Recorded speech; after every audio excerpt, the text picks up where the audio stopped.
Hello friends, welcome to Bava's cooking. வாங்க நம்ம இன்றைக்கி சுண்டைக்காய் காரக்குழம்பு எப்படி செய்கிறதுன்னு பார்த்துடலாமா? ஸ்டவ் ஆன் பண்ணி கடாயை வச்சுக்கோங்க. கொஞ்சம் தாராளமாக நல்லெண்ணெய் விட்டுக்கோங்க.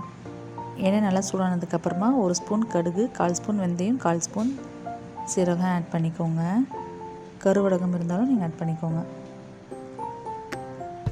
நல்லா பொரிஞ்சு வந்ததுக்கப்புறமா 20 பல் பூண்டு, 20 பல் சின்ன வெங்காயம் ஆட் பண்ணிக்கோங்க. நல்லா வெந்து இந்த அளவுக்கு வந்ததுக்கப்புறமா 2 பழுத்த தக்காளி அரைச்சி ஆட் பண்ணிக்கோங்க.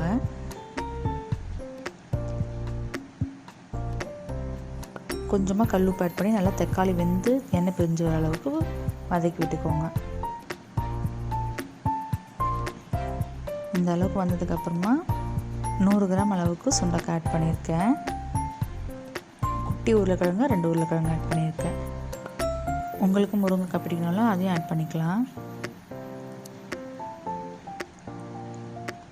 நல்லா எண்ணெயிலேயே ஒரு 5 மினிட்ஸ் நல்லா வதக்கி விட்டுக்கோங்க. இப்போ 1/4 ஸ்பூன் மஞ்சள் தூள், 1 டேபிள் ஸ்பூன் வீட்டில் அரைச்ச குழம்பு மிளகாய் தூள் நல்லா எண்ணெயிலே வதக்கி விட்டுக்கோங்க, பச்சை வாடை போக.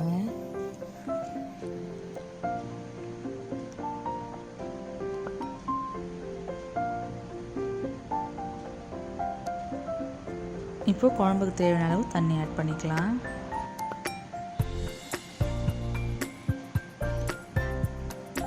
நல்லா மிக்ஸ் பண்ணிவிட்டு தட்டை போட்டு மூடி வச்சுக்கோங்க. நல்லா காய் 3/4 வேக்காடு வெந்து வந்ததுக்கப்புறமா சின்ன நெல்லிக்காய் சைஸ் அளவு புளி ஊற வச்சுருந்தா அதை கரைச்சி இப்போ ஆட் பண்ணிக்கோங்க. ஒரு கொத்து கருவேப்பிலை போட்டு மிக்ஸ் பண்ணி நல்லா கொதிக்க விடுங்க. நல்லா குழம்பு சுண்டி எண்ணெய் பிரிஞ்சு வரும்பொழுது ஸ்டவ் ஆஃப் பண்ணிடலாம். இதே மாதிரி நீங்களும் ட்ரை பண்ணி பாருங்கள். இந்த வீடியோ பிடிச்சிருந்துச்சுன்னா லைக் பண்ணுங்கள், ஷேர் பண்ணுங்கள், கமெண்ட் பண்ணுங்கள், மறக்காமல் சப்ஸ்கிரைப் பண்ணிக்கோங்க. தேங்க்ஸ் ஃபார் வாட்சிங்.